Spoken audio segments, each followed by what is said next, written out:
But if you be nice to people and you can surround yourself with, great people in the industry and meet a lot of people, learn as much as you can off everybody. I mean, everybody from the kitchen porter to a front of house person, learn from your own mum, learn from your friends, learn from books and things, and sort of become that sort of wealth of knowledge. And hopefully, when you sort of start to mature a bit as a chef, you'll find that instead of asking everybody all these questions, you're the one that everybody's asking the questions of. And that's when you realise you've become a leader.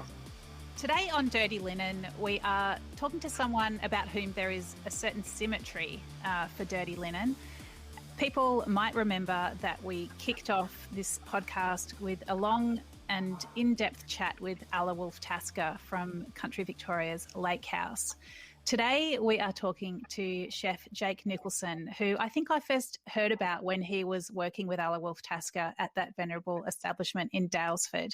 Jake has gone on to work at many different restaurants, and he now finds himself up in Brisbane, where he is executive chef of the Ghanem Group, which has restaurants all around Brisbane and some in Melbourne as well. Jake, welcome to the show. And do you still think back to your time with Alla Wolf-Tasker as an important time in your career? Oh, absolutely. Thanks, Dani. Working with Alla, she was kind of like my culinary mother. So everything I sort of learned, came from her, and, it was certainly a good base to start learning from. Yeah, she's a powerhouse, and, really taken Country Victoria to new places. Of course, Lake House, as every restaurant in Victoria did, has gone through some super hard times through 2020 and our long lockdown. What was it like for you being up in Brisbane, having a little bit of an easier time of it COVID-wise, but looking back at people that you knew and loved down here in Victoria? It was definitely challenging. I mean, we sort of had our own fair share of things going on up here, but it was nothing compared to what Melbourne was sort of faced with. So I kind of laid a bit low during that time and, tried not to post too many things on social media and things like that, because it was just sort of heartbreaking seeing what the restaurants were going through and, my friends, and just sort of trying to empathise with, how hard it must have been. So, I just, tried to hopefully give as much support as I could at the time and just make sure that my thoughts were with all my friends and stuff down south. I actually thought of you when we heard over the weekend that Perth was going into what hopefully will be a short, sharp lockdown. It seems to be going well. There are 0 new cases when we're speaking today on Monday. Brisbane went through its own short, sharp lockdown. Can you talk us through that time, and do you have any, words of wisdom or mindset advice for those in WA who are going through something similar?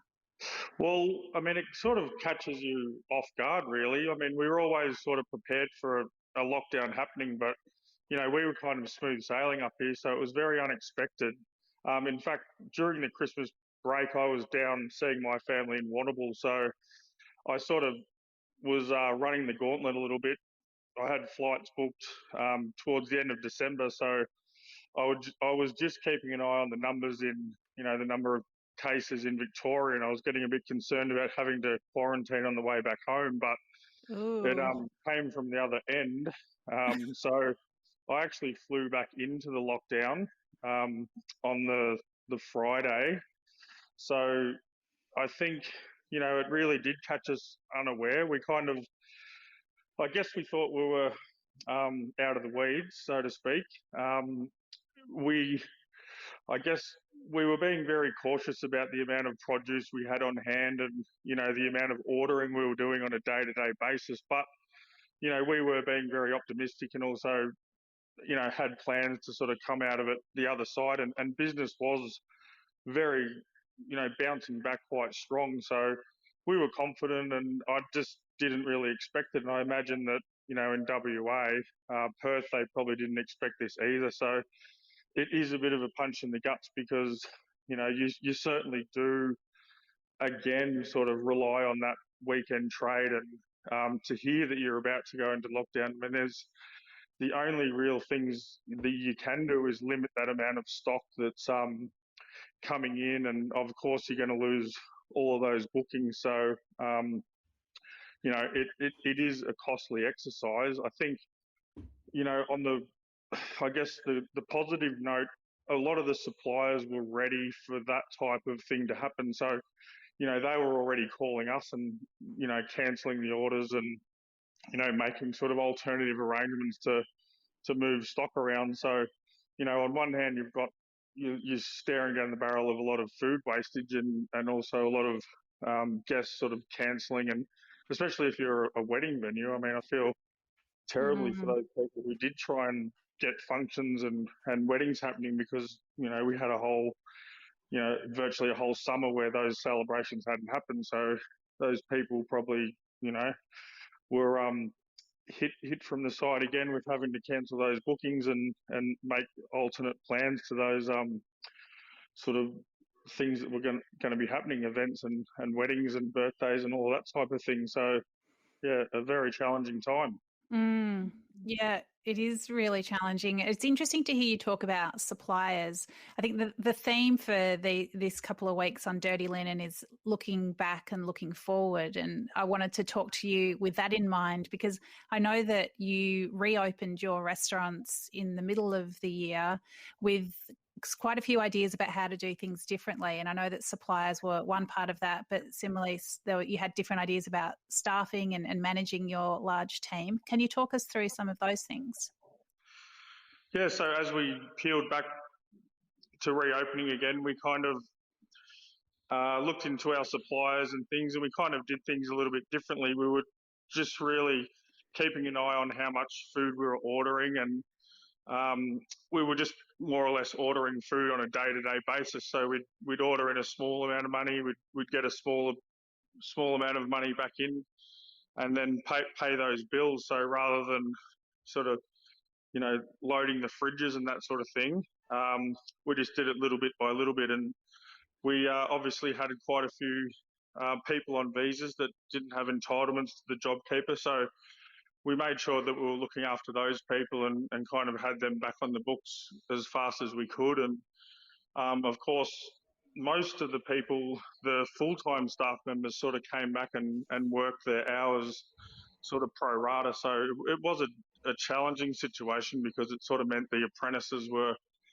doing their full-time hours, but then the senior chefs, some of them were working 15 hours and 10 hours a week. So it kind of swapped things around. It was kind of like, the apprentices were the ones running the kitchens, and, more of the senior chefs were doing less hours, although most of us sort of dug our heels in and ended up sort of working whatever we had to do just to make sure that the businesses kept on running. So, I mean, it really did give us a big opportunity to revisit exactly what we were doing in terms of, our outgoings and our costs, and, just to making sure that we sort of knew exactly where the money was going and what little money we kind of had to sort of operate the businesses on. We were just making sure that we, just used that wisely. We looked into our suppliers, we looked into the products we were using, and also our menu offerings, and just made sure that we were sort of running a tight ship in that essence. I think as you get more confident with the businesses sort of reopening, you sort of go out to offer, 6 or 7 entrees and 6 and 7 and 8 main courses. But you have to be very, very smart about, some restaurants are offering just sort of set menus, and some restaurants are doing, continuing to do the takeaway. For us, we, pulled off an entree and a main here and there, and just made sure that, our food wastage was under control and our spend was really, down to exactly what we needed to do, rather than being excessive and sort of being a bit free-handed with things. And I remember talking to you a while back about the way that you communicated with your staff. Like, can you just talk about that process and how you sort of made sure that everyone was doing okay? Well, I think that each one of the staff members, needed to be dealt with in a different sort of manner. So I guess, a good example of that would be, perhaps someone's partner had lost their job in another field, and, all of a sudden, a mother of two who was normally just working a bit of part-time hours to sort of, help out in the kitchen or stay interested, was all of a sudden sort of having to be the breadwinner. So, they didn't have time to stay at home with their kids and things like that. And of course, the schools were sending the children home and stuff. So, there was added pressures on to each person individually. I think, when you're up in Brisbane, a lot of young chefs, they want to travel down south and head to Melbourne, or they have aspirations to move and travel overseas. So when you sort of say, well, no, you can't go and do those things, you knock the wind out of people a little bit. And I think that for me, it was really important to, sort of reiterate that things were going to be okay, and that, we didn't need to put so much pressure on ourselves, and we just needed to, look after each other and try and be as stable as we possibly could. So I did spend a lot of my time, looking at each individual person and their different situations, and trying to make sure that, we were doing everything we can to ensure that, things were going to be okay, and that we would do everything we could to make sure that they still were comfortable and had security in their jobs. Mm. And I suppose, yeah, as you mentioned, there is that sort of career progression that I suppose you're always sort of mentoring young staff and giving them a sense of what they can do in your business and perhaps, interstate or overseas. But of course, people can't, head to London and do a couple of years over there, that's tread that well-trodden path that so many chefs have done. Do you find other ways to extend those people and perhaps try to give them that experience that they might get overseas without them being able to go there? Yeah, so a lot of young chefs, I have a few people in my team that have aspirations to, travel overseas and get experience in Europe or America and things like that. And you kind of only have a short window, from when you qualify up until you're about 30, when you kind of, have those visa entitlements. So, when they sort of lock down a bit, and I have to, sort of try and make sure I can offer something that, is going to be relevant to them, and also, give them sort of sense of direction. And I guess a lot of the times you don't really understand how that's going to work. I mean, a lot of us travelled overseas when we were younger and we got that experience. But I think, I think in Australia now we've had a lot of talented chefs. We have, a very strong industry where you can learn those skills, and, not leaving home isn't necessarily the worst thing that can happen. So I have a lot of good chefs in our team, and we bring a lot of experience and knowledge to the game. And I think that, if you're stuck working with those in these type of restaurants, then things are going to be okay. What kinds of things can you give me as examples of, something that someone might think they needed to go to London or New York for, but that you can actually offer them in Brisbane? Is it like a hard skill, like how to, I don't know, like clean a rabbit rack, or is it the scale of a restaurant? Is it being closer to a different type of produce? Like, what kinds of things do you think people feel like they're missing out on, and what can you like specifically do to help them feel like they're still learning and growing as chefs? Well, I think that, my experience comes from being in London for 4 or 5 years. I think that the way I see it is that the brigades over there are really quite well respected. And of course, we know that the chefs have great names, and the Michelin star is quite a, prestigious award. So to get that type of name on your resume is I guess seems paramount to a young chef. It's certainly where I picked up a lot of my skills, and, it's, you do the hard yards over there and come back, and perhaps you have a certain set of skills that you can't necessarily gain in Australia. I mean, that's kind of the way you see things. So, I think that you're using ingredients perhaps that we don't see in Australia, filleting certain fish like, turbot and halibut and, beautiful monkfish, but also the game, like things like grouse and things like that, and pigeons and stuff like that, as well as, amazing fruit and vegetables coming in from France, and just it's a different sort of skill set, I guess, or a different set of circumstances you put in, but it, it gives you another element of experience. But I think that that you're rubbing shoulders with people who share a passion and have a certain prestige about what they do, and that is something that we have in Australia too now, because we have a lot of passionate chefs and we have a lot of people that go away and bring those skills back into the industry. And I think that anything that you can learn overseas now, you can learn right here on your own doorstep, and that's probably something to keep in mind, because we do have a lot of great chefs and both front and back of house as well. So I think it's interesting. It's like, it makes me think of the Tourism Australia campaigns where it's like, don't worry, you've got it all in your own backyard. There are so many great destinations in Australia from a travel and tourism point of view, but perhaps that is something like we can really look on all the things we do in a hospitality sense with a similar pride, and think we don't have to have that perhaps it's a bit of a cultural cringe where you feel like you've got to go somewhere else to get the best of the best. Perhaps we do need to have a new appreciation for the things that we can do here.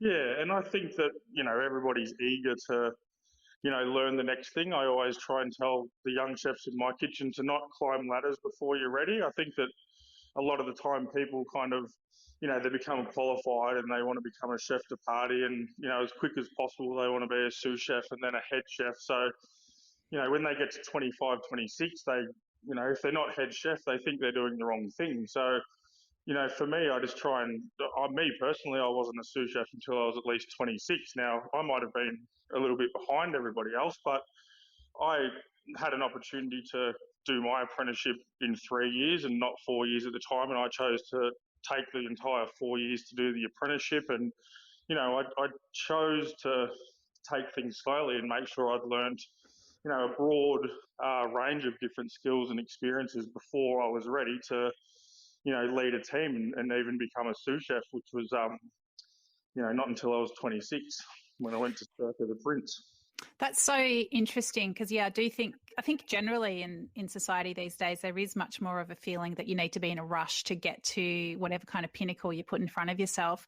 I certainly see it in my kids, who are, in high school, and they're looking ahead to tertiary education. And I guess courses are so expensive these days that, you feel like everything's got to be vocational and purposeful, and that you are trying to climb that next rung of an imaginary ladder. But I think it's really interesting, when I look at what you're doing at the Ghanem Group, there's such a variety of restaurants and cuisines, so there's like Cantonese or Szechuan with Donna Chang, and there's Japanese with the Boom Boom Room with more of an izakaya kind of vibe. You've got Blackbird, which is a grill. What have I forgotten? Byblos, which is a bit more Mediterranean, Middle Eastern. So, I mean, do you feel like having that really solid grounding set you up for a career where you could then oversee all kinds of different restaurants? Yeah, absolutely. I mean, when I was a young chef, when I did travel to Europe, I kind of learned the basics about, cooking and, what heat does to certain ingredients, and also working with great fish and meat and that kind of hierarchy that you do get in London. But it wasn't until I sort of came back to Australia and worked firstly under Andrew McConnell at Circa, where I kind of realised that you don't need to serve potatoes with everything, and his love for vegetables and lighter dishes and stuff that really was kind of Melbourne-esque, I guess. Really sort of helped highlight my career. But then working with Paul Wilson, another great chef who's been a big influence of mine, he has so much knowledge when it comes to all those different diverse cultures.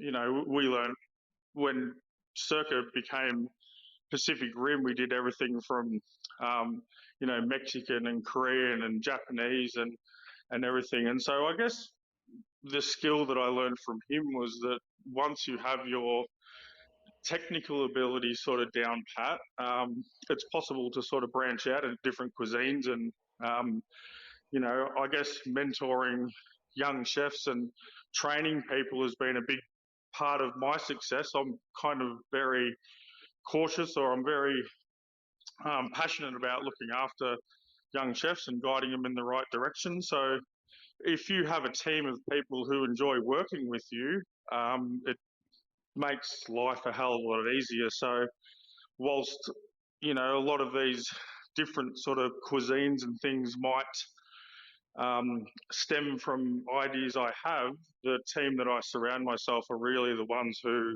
are able to help me execute it, because, you certainly can't be a one-man band in this industry, and I'm very, very lucky to have a, fantastic group of peers and mentors in the people that we've mentioned before, and also my team who are, are everything really to what we do. There are a lot of head chef positions going at the moment. I mean, there's positions at every level in kitchens at the moment. There's a lot of positions to be filled, and there are a lot of younger chefs that are being, I guess, seduced to take those more senior roles at quite a young age. What do you think are some of the pitfalls of doing so? Well, I think that you do run the risk of sort of pricing yourself out of the market. So when you look to move to a new position and, you're sort of 23, 24 years of age and you're looking for $65,000 or $70,000, you might not have the skills really to back up those sort of figures. So I think that my one piece of advice really for those people, again, is do not climb ladders before you're ready. Make sure that you have your skills completely down pat. And it doesn't really, it probably goes without saying, but if you be nice to people and you can surround yourself with, great people in the industry and meet a lot of people, learn as much as you can off everybody. I mean, everybody from the kitchen porter to a front of house person, learn from your own mum, learn from your friends, learn from books and things, and sort of become that sort of wealth of knowledge. And hopefully, when you sort of start to mature a bit as a chef, you'll find that instead of asking everybody all these questions, you're the one that everybody's asking the questions of. And that's when you realise you've become a leader. Wow, that's fantastic. You've got those various businesses across Brisbane, plus a couple in Melbourne, so Le Bon Ton and Byblos, Le Bon Ton in Collingwood and Byblos in South Bank. Could you just talk about the recovery in Brisbane and in Melbourne? Do you notice that some cuisines or styles of restaurants have recovered faster, or perhaps some locations? How is it all tracking? It is interesting because I guess if I can talk about Brisbane a little bit. So Blackbird is on Eagle Street Pier, so it's on the opposite side of the city as Donna Chang. Donna Chang's over on George Street, so it's a hop, skip and a jump really. But the Blackbird is kind of in the business triangle, so we would generally have quite a busy business lunch type crowd, and families coming out, and you kind of your 21st, and of course we do all sorts of things like weddings and stuff downstairs in our function venue. But Donna Chang, caters for a very different demographic of crowd. We have smaller tables come out. They come for live lobsters and noodles and lots of the dumplings and things like that. So that one kind of recovered quite well because friends had come out to meet each other again and that type of thing. We did see at Blackbird, families were kind of starting to, celebrate those birthdays they missed out on, and maybe the Christmases that probably didn't go quite as planned. But the business side of things, the business lunches took a little bit more to get off the ground. It wasn't until people started returning back to the offices and things that that type of trade came back in. But all in all, those businesses are doing quite well. I mean, as the square metre rule changes, it really does affect a business quite heavily. To go from 4 square metres down, to back to 2 square metres really, can add 30% onto your profit. And if it works in the opposite direction, it's a loss of 30% in business. So in a restaurant like Blackbird that has a giant bar, if you lose 30% of your trade, it's really the bones of what you're doing. So in Melbourne, you know, I mean, God, I feel so terrible for Melbourne. Those guys, you know, they battled through the takeaway side of things for such a long time. Byblos, you know, was serving Lebanese food, but they were serving it out of Le Bon Ton in Collingwood. So they did two different cuisines down there, you know, to try and sort of pay some bills and to keep afloat. And, you know, they did that, and they relaunched, and, you know, it wasn't long before they were closed down again for the second time. So, I mean, all in all, the business is it's going pretty good. Like, yeah, we're pretty happy about how things have bounced back, and I think that it's people have certainly come back out to celebrate and also to spend money and possibly, you know, support the businesses that they love going to. So, you know, that's one good thing. And just hope that you know, the damage isn't too widespread down there. Yeah, I mean, it's interesting. I would imagine that Collingwood is quite different to Southbank. I mean, Southbank does rely so much on city trade and lunches and after work, as well as, you know, tourists who are perhaps going to Crown and visiting the city, whereas Le Bon Ton, I would imagine, is a bit more of a local crowd. Have you noticed that? I think that, you know, what you're saying is totally correct. The really good thing about Byblos on Southbank is it's very well supported by the Lebanese community, and the families love to come back out. I mean, they do make one of the best hummuses in town, so, you know, that's sort of one of the first places they rush to when the restaurant doors start opening up. So, again, in Brisbane as well, here at Portside, the Lebanese community and the people who, you know, love that traditional Lebanese type food, they come back in droves. So. Mm.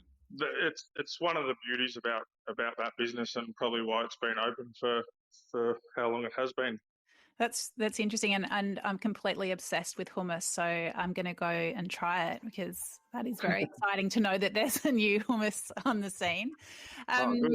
Yeah, so it is something we really felt so deeply during 2020. And of course beyond that, you know, community connection is really what is going to get businesses to make it through, isn't it? Yeah, absolutely. I think that, you know, if you're not in the hospitality industry, or, you know, even if you are, it's important to, you know, you can't go to every single restaurant, you can't support everyone, but, you know, the small things that you do, you know, can help out a business, and it can just mean the world. I mean, I've seen some fantastic things where, you know, the kitchen or the waiters write a nice thing on a takeaway bag, and, you know, obviously the customers have come back and lined up and, you know, supported those businesses through the tough times. And, you know, you have to remember that these businesses they're our way of life. I mean, it's more than just a 9-to-5 job to us. It's, you know, it's our passion, and making people happy and giving people a good time is what we do. And when we lose that, you know, it probably digs a bit deeper than just having a regular business shut down. So, you know, we need to see people smiling. We need to see people happy, and hopefully,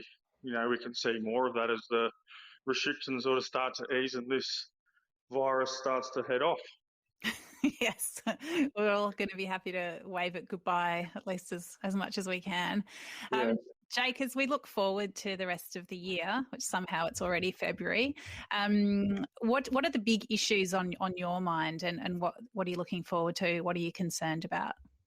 Look, my main concern really is obviously, I mean, the producers are definitely on my mind. I think that, you know, last year we definitely struggled. Of course, you know, some of the restaurants closed for months and months and months. Some of us won't get through, but at the end of the day, a lot of these restaurants, of course, totally rely on small producers, you know, pig farmers, cattle farmers, fishermen and stuff, who, like, their only source of income is selling to these restaurants. So as our businesses reopened, I basically went through the menu and had a look to make sure, you know, if there was a you know, a pork producer as such, or a fish supplier who was, you know, selling one or two ingredients, and I made sure that those things were back on the menu quite quickly. Um, look, the other thing, I guess, is staffing. I mean, a lot of restaurants are reopening all at once, so it's a rat race out there trying to secure good staff. And it's almost a bit of a game, really, because, staff can sort of window shop around a little bit to see what's a good place to work and, where they're going to get looked after the best. I think that, up here in Brisbane, we're kind of a bit of a close-knit community. We, constantly make sure we're doing sort of reference checking and stuff with different staff and resumes, and we don't fight each other. I mean, a lot of the times, the staff have come up and they're doing a trial at Blackbird, and they've already done a trial at a couple of other venues around the town, and so I just, look, if a venue suits another staff member better than mine, then I don't mind sending that staff member to that venue, because at the end of the day, I'm here to look after people's careers and, their progression. If I can't give them the absolute best or what I believe is going to be the right direction for their career, then try and send them to your neighbour or your mate or somewhere where you believe is going to improve the industry as a whole and not just your own particular business. So, I think, look, it's given us an opportunity to sort of, check out our costings and, maybe sharpen your pencils here and there, watch your outgoings. But yeah, I think that we always need to be ready for another lockdown. If, I don't want to say that word, but we can't afford to, not only on a wastage sense of the food, but, mentally, we have to be prepared, whether it's now or in the future, to make sure we know how to keep our businesses afloat and we know how to burst back out of the gates when it's time to go. You've obviously learnt many skills in your time, but a couple of years ago you would never have thought that knowing how to go in and out of lockdowns would be one of them. I kind of had this theory that every 2 hours I was going to hear a new big bit of information. So, it was, at the very start when it was like, right, close all the businesses, it was like, oh no, what do we do now? And, we just, 2 hours later, it was right, takeaway menus for all this food. And so all of a sudden you're researching where you're going to get takeaway containers and this and that. And, all of a sudden you're focused on more of the Deliveroo app and the, and Uber Eats or something like that than you've ever been before. So, yeah, the skill set's certainly altered, I would say. But yeah, I just hope we can get back to serving guests face to face and in a nice dining room with some music and some nice wine, really. Well, speaking of that, you're about to open a new place, so you must be an optimistic person. Can you tell us a little bit about that? Yeah, it's so we're going to take the food and beverage for a new hotel in the valley, up Fortitude Valley in Brisbane. So the first aspect of that is a French brasserie, so it'll be about 80 seats in the lobby of a hotel. And so it actually opens on this Saturday. So I'm just trying to unpack all the plates and the robo coop and all that now. So we are a bit behind again, but yeah, I think, it's strange because we were so worried about businesses a few months ago, but then there is a lot of people that are still looking to, open businesses and move forward with the industry. It bounces back quickly. And I think that some, groups or smart restaurateurs are still ready to, continuing what we do best, which is opening restaurants and serving guests. So, yeah, looking forward to this one. I guess, another thing to mention was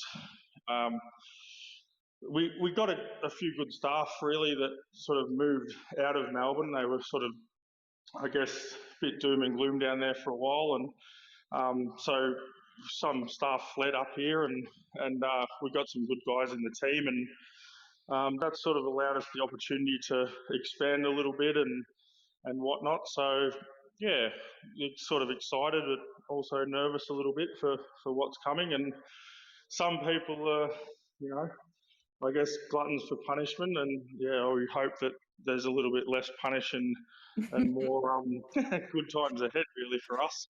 Well, Jake, can you just let those people that you've lured from Melbourne learn what they need to learn, do what they need to do, and progress in their careers? But then, would you mind just sending them back, please? Oh, of course, they always come back. Don't worry about that. All right. Well, good luck in unwrapping those plates and getting the new restaurant up and going. What's the name of it? That'll be released in a couple of weeks, I think. What? Okay. All right. Well, let us know first. But yeah, all the best with it. It's really fantastic to get your perspective as we look back and look forward here on Dirty Linen. Thanks so much, Jake. Awesome. Thanks, Dani. Bye. This is Dirty Linen, and I'm Dani Valent. We air the issues that the hospitality industry finds hard to talk about. We spend a week thrashing around each issue, hearing from different people with unique perspectives. We want to hear from you as well. If you have something that needs to be said about a topic, get in touch so we can include your perspective. Contact us at dirtylinen@deepintheweeds.com.au or hit us up on Insta at Dirty Linen Podcast. We can't wait to hear from you.